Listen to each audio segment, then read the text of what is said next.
On this episode of Old Joe's Reminiscence, when a spacecraft returns following 10 years of searching for inhabitable planets, its crew is looking forward to being reunited with their family members.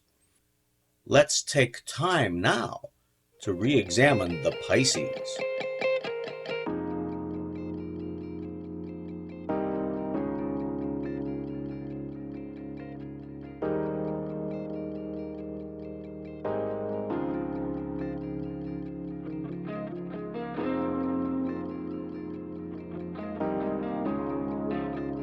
Episode 4 of the Starlost first aired on Canadian television on October 13th, 1973.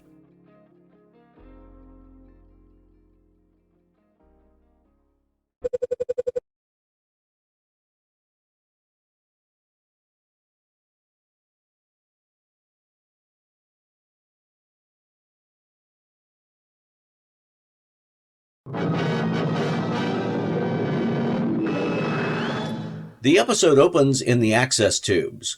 Garth, Rachel, and Devon are asleep in a chamber with beds lining a wall.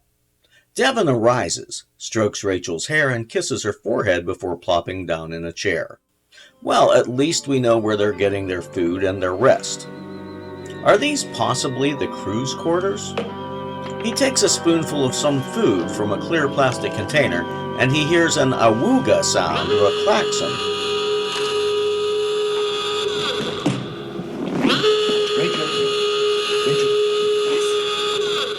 It reminds me of a submarine movie. Dive, dive. Dive, dive.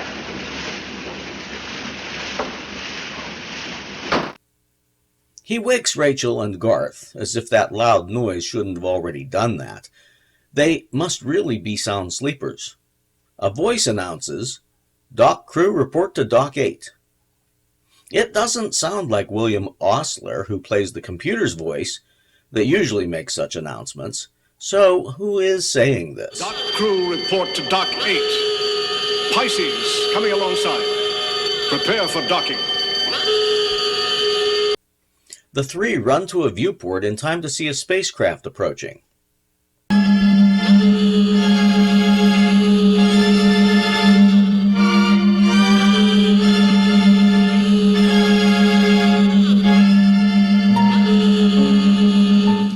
And I have to compliment the production crew on this miniature. This and the Ark itself are quality pieces.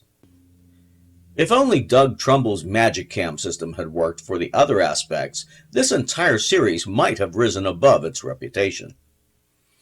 In a long sequence where Devon, Rachel, and Garth watch the ship approach, it flashes some lights, and Garth says, "They've seen us." Well, I guess that's a possibility, but where did this backward quasi-Amish blacksmith come up with that idea? I guess he's right, though, because the voice, which apparently is coming from that spacecraft, says, "What are you waiting for? Proceed to Dockport 8." Devon considers whether they could find Dockport 8, and then they stand there watching the ship some more. Start it up. A close-up of the approaching ship shows it to be the Pisces. Dock crew report to Dock 8.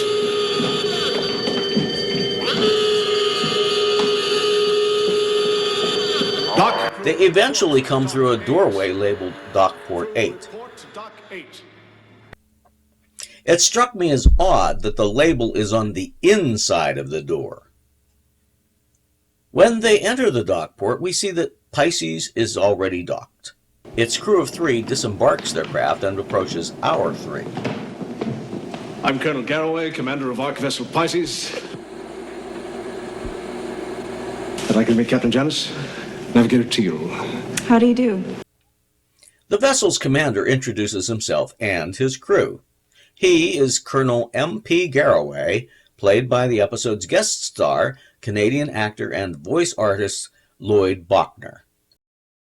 Born in Toronto on July 29, 1924, Lloyd Bachner was reading for serial dramas on radio stations in Vancouver at age 11. His graduation from the University of Toronto was delayed until 1947, after he'd finished a stint in the Royal Canadian Navy during World War II. He moved to New York to perform on stage there, and he returned to Canada in 1953. On television, Lloyd is best remembered for his appearance on the 1962 To Serve Man episode of The Twilight Zone. After appearing on screen in more than 200 productions, Lloyd Bachner died on October 29, 2005. Captain Janice is played by British actress who'd moved to Canada, Diane Barrington. She has appeared in a score of television productions. Carol Lazare portrays Navigator Teal. She would appear in about a dozen television and film productions during her brief career as an actress, winning the Canadian Film Award for Best Supporting Actress in 1977. After being away for 10 years, the Colonel had expected more of a hero's welcome. No disrespect intended, but after 10 years out, where's the band and the champagne and the Admiral? Instead, he returns to discover these three misfits. Devon introduces himself. Well, I'm Devon. Well, hello there, Devon. Then this guy who's been gallivanting around space with a couple of hotties for 10 years seems to find Rachel irresistible. This leads to the second kiss for Rachel in this episode. I know it's not much of a committee, but it's great to be back, and you are a pretty one. But nobody's going to introduce us, apparently. I'm Rachel. Well, welcome home, Colonel, she said. Welcome home after 10 long years out in the cold. Thank you, Rachel, he said. My name is Garth. Well, Garth, unless you're passing out good cigars, get your duff out there and start bringing in the gear. Garraway wants to reunite with his family, and boy, is he in for a big surprise. When Devon explains that there's been an accident and that the Ark is drifting, Teal speaks up. Surely you're not crew. No, we're not. We're from Cypress Corners. Cypress Corners? It's a pretty primitive place, isn't it? The Colonel starts firing off questions, and our friends don't have many answers. I noticed that Janice has been awfully quiet, and when she does get a line, she seems to speak with an accent. There were irregularities in the readouts. Who told you the reactors are out? The severe projector. He kept repeating words. Accident. Inform bridge. Let's reconnoiter. He invites the others to get on board the Pisces. Wow, they're going for a ride. You might as well take a look at it while you still can.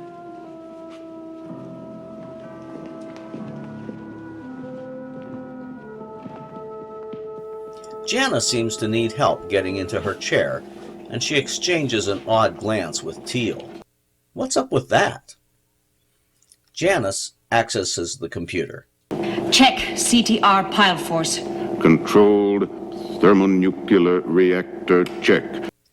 When the scrolls in episode 3 had mentioned CTR, I'd mistakenly thought that they said CRT, which is short for cathode ray tube. Well, here we find out that CTR stands for Controlled Thermonuclear Reactor. By the way, Osler mispronounces thermonuclear as thermonuclear. It drives me nuts when people do that, but he's supposed to be a computer. Colonel Garraway requests that the artificial gravity be switched on for their visitors' sake. But that was a creative excuse, since they can't really afford the special effects needed to show weightlessness. He's being very cordial, therefore I distrust him. Artificial gravity activated. You don't want to be floating around on your head, do you, love? The Colonel looks faint. Are you all right? Colonel, are you all right? Yeah. Yes, I'm all right. First Janice and now Garraway. What's going on here? Fire reactors.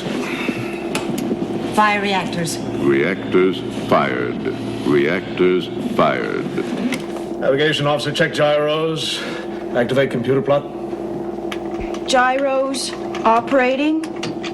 Computer plot begun. There's a long push to a close-up on Miss Lazare. My guess is that this not-so-subtle move was done to hide her script. Check Astrofix 0600 hours sidereal. She's reading a lot of technobabble. Colonel Garraway suggests that the visitors watch from the observation deck. They fade back and forth from stock images of the Ark to reaction shots of Devon, Rachel, and Garth.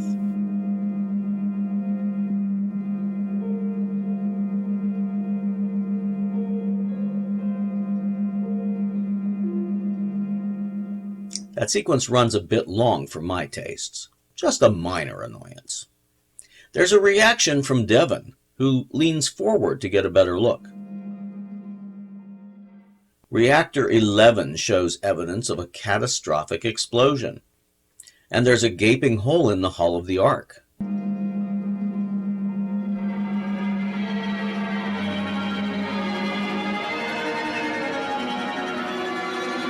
better tell Colonel Garraway. I would think that he'd be watching on a monitor, but when Rachel and Devon get to the command center, the Colonel is unconscious in his chair, and Janice is slumped over her console.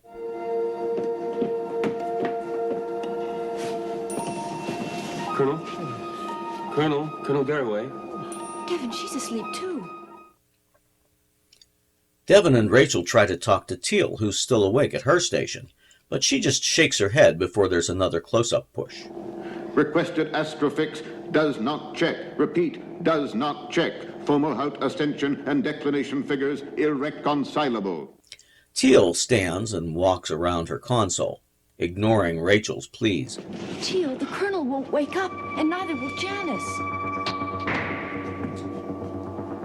It is space senility. I was right. Devon, you better come with me, quickly. Devon, she's fallen asleep too. Hurry!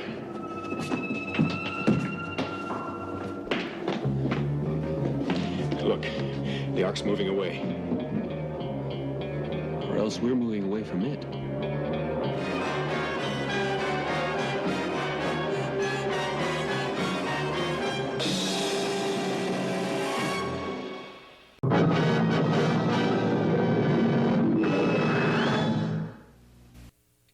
Act 2 begins with an external shot of the Pisces. We fade to Devon and Rachel trying to get the Colonel to wake up. Colonel, wake up. Wake up, please. We're speeding away from the Ark, Colonel. We're out of control. Colonel, we're out of control.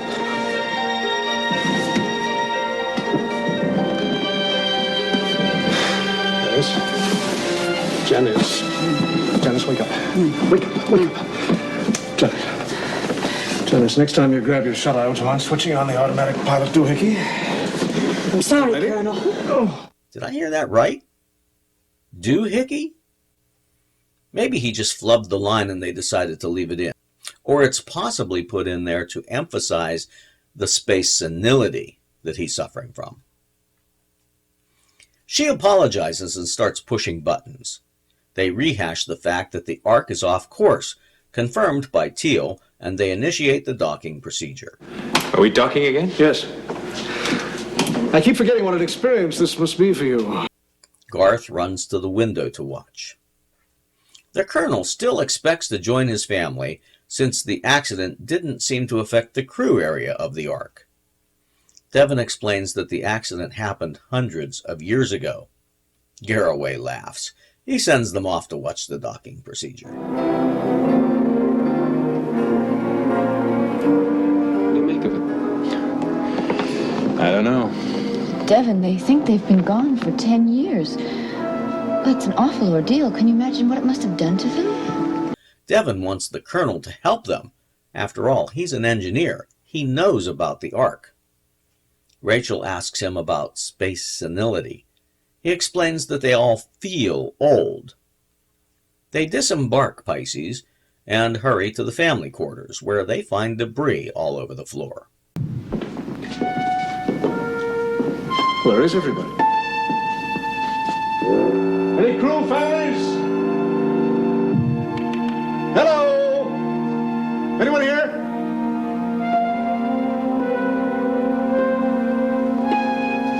Any crew, families? Mrs. Garraway? Mr. A.C. Garraway? Mrs. Garraway? Eventually, a young woman appears in a doorway, and then some other people come out. They are an elderly couple, their daughter and granddaughter. We live here. My wife, my daughter, our grandchild. We live here. Garraway explains that he was on the Pisces. Certainly these people must know his family. The old man says he heard about the Pisces, but that was a long time ago. As they leave, Devon apologizes for disturbing the people. Disturbing them? I'd think they'd be happy to find someone new to talk to. In fact, I'm thinking that young woman might be a mate for Garth, now that Devon has stolen Rachel from him. They go to the bridge. Quick, gosh, look at this. What in heaven's name could have happened? This is the way you found it, not a soul, not a sign of anyone. I'm sorry, Colonel. Nothing's wrong with the radio. Regardless of the fact that there's nobody left to run the ship, Garraway wants to celebrate their homecoming. He opens a cabinet and he pulls out some champagne. They keep that on the bridge?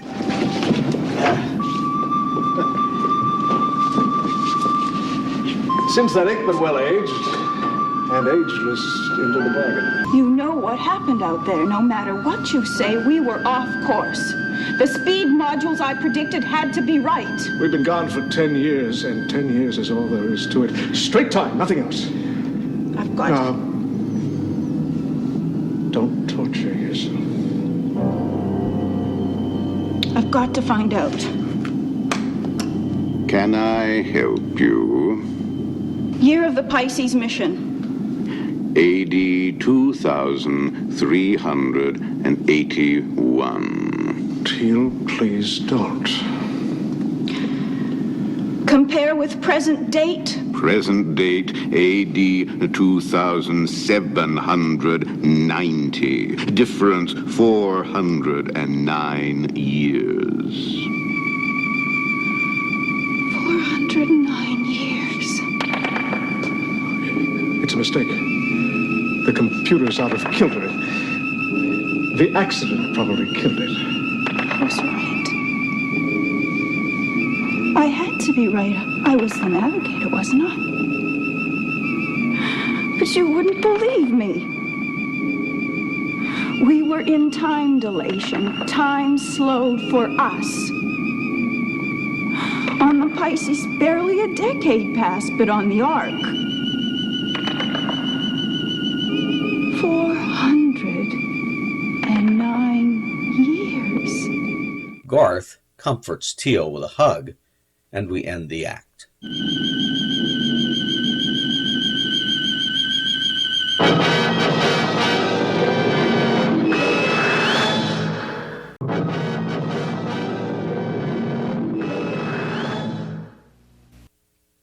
In Act 3, Garth goes to see Teal.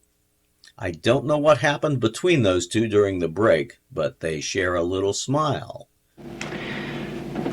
I don't understand how you could be away 10 years and it be 409 years arc time. Well, that you'll never understand, Garth. But I love you for trying.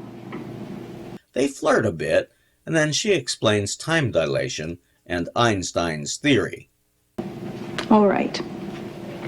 Einstein proved that as you approach the speed of light, time slows down. Now, when the accident happened, we lost all radio contact, so that the Pisces clock couldn't be corrected against the master clock of the Ark. I mean, even if we were off just a little bit, the error was multiplied by the immense distances and by our ever-increasing speed as we tried to find the Ark again. Garth doesn't understand anything she said, but he's smitten with her. She says that Garraway knew she was right when she suspected the time dilation, but he denied it, trying to protect them from the truth. Would you like me to show you around the Pisces? Yes.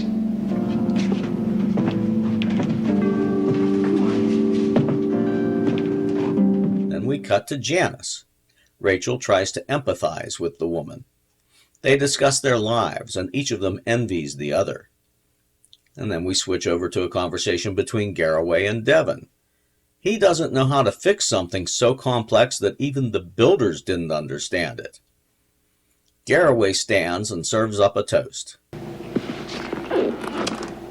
Eat, drink, and be merry, for tomorrow we may die.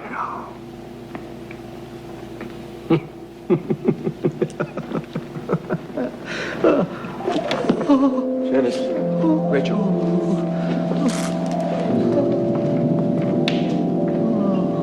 Colonel Garraway, are you all right? Would you like to go to bed now and get yourself a little rest? Oh, no, I'm fine. Maybe just a touch too much of the bubbly. Then he starts singing. Janice suggests that they get him to the automatic diagnosis unit. He's suffering from space senility. His body has aged more slowly than his mental state. His mind is now that of an old man. In fact, they're all suffering its effects. And it is irreversible unless they immediately return to their previous environment. Return to previous environment. What the devil is that supposed to mean?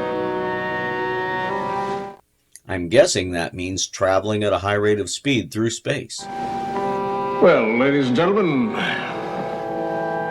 eat, drink, and be merry. We cut to later on. They're sitting around a dinner table. There I was, watching my own funeral, and everyone from Cypress Corner is going,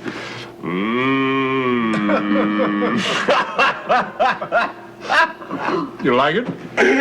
I've never tasted anything like it before. Well, no wonder you left Cypress Corners. The bubbles tickle my nose. They're supposed to do that, even if it is a bad year. Well, time for home movies for visitors to the Pisces. Garraway starts a presentation, which he has Janice narrate. She speaks as if she's reading from a boring book. Maybe he's had her do this often during their 10 years in space. I don't know. One of the images they show is of an unidentified Class G solar star. That gets Devon's attention. He remembers the computer stating that they're on a collision course with one of those. Wait a minute. Unidentified Class G solar star. Those are the words that the sphere projector used. It said we were going to collide with an unidentified Class G solar star. Are you sure? Yes. The Ark is on a collision course. Garraway tells Teal to get a fix on it. Devon watches as Teal works at her computer for a bit. She eventually says, "Oh no." Oh no. Janice? Come in here, will you? Is that the star that we're going to hit? Janice! Take a look. Here. I see. Can you be sure? No, I can't. I don't know the speed or distance of the star. I don't even know the course and speed of the arc. But even a wide miss would bring us into the star's gravity field. The arc would burn up before we even got close. Why should we even take the chance? That means we're going to collide. Yes.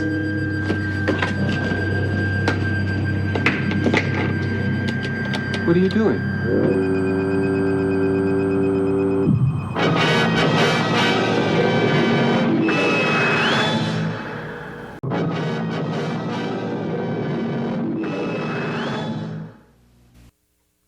At the opening of Act 4, Garth and Rachel are still laughing and having a good time, seated at the table with Colonel Garraway.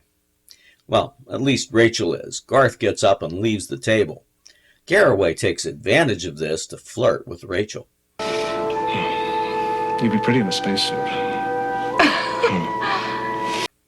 Garth goes to the observation platform and he realizes that they're leaving the Ark.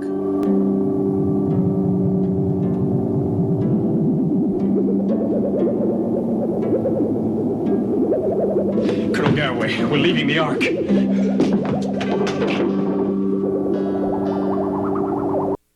Garraway orders the girls to open the door, and when they refuse, he tells Devon to open it. Don't move, Devon. I don't want to hurt you. When she shoots him, his overacting outdoes William Shatner's.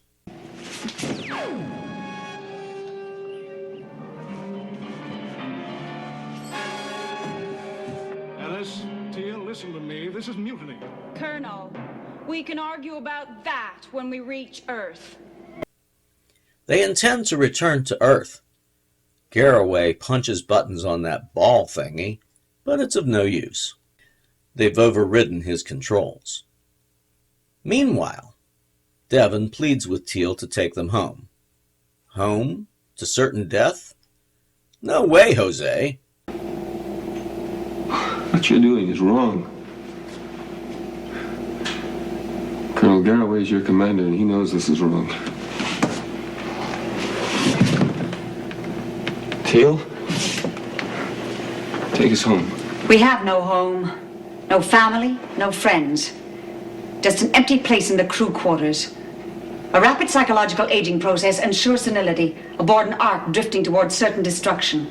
And you ask us to go back home. Janice theorizes that if they go to maximum on the reactors, they may be able to reverse time. Devon scoffs at that idea. You can't go back in time. How does he know? That's not explained. What if they slingshot around a solar star? Star Trek did it. Well, it seems that they'd left the intercom on, and Garraway has heard every word. He agrees with Devon. He wants them to return to the Ark. He also warns them to watch the reactors. What's going on in there? Teal! Don't make me shoot you. Shoot, Teal! No, Devon! You're not going to stabilize us! This makes the ship go bonkers, out of control. Devon opens the door and Garraway puts the reactors back online. When they dock with the Ark, they let their passengers off before heading off again toward Earth.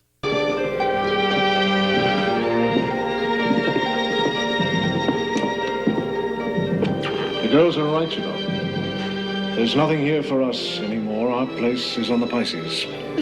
Will you be able to reach the Earth? Yeah, maybe Teal can find us a shortcut, eh, Teal?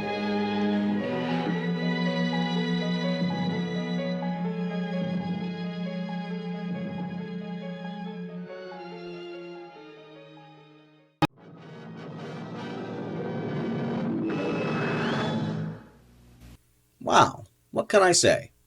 I actually enjoyed this episode because it had a lot going for it. There was an interesting storyline. The guest star did a good job. Those girls weren't too bad either once they got something to read.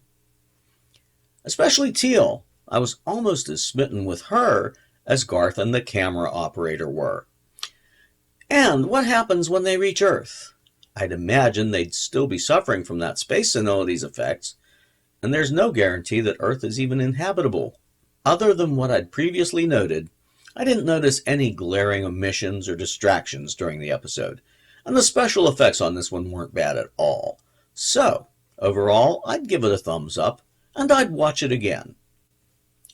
Now, I've been a little busy, both at home and at work recently, so I'm finding it very difficult to keep up with posting these reviews on a weekly basis. And that means I probably won't be able to match my reviews with their air date anniversaries, beginning with this episode and going forward. I'll try my best to trudge along as much as possible. Also, don't miss my upcoming Halloween special that's coming later this month. Anyway, if you like, subscribe and leave your comments below. You'll probably see me again as I review more episodes of The Starlost.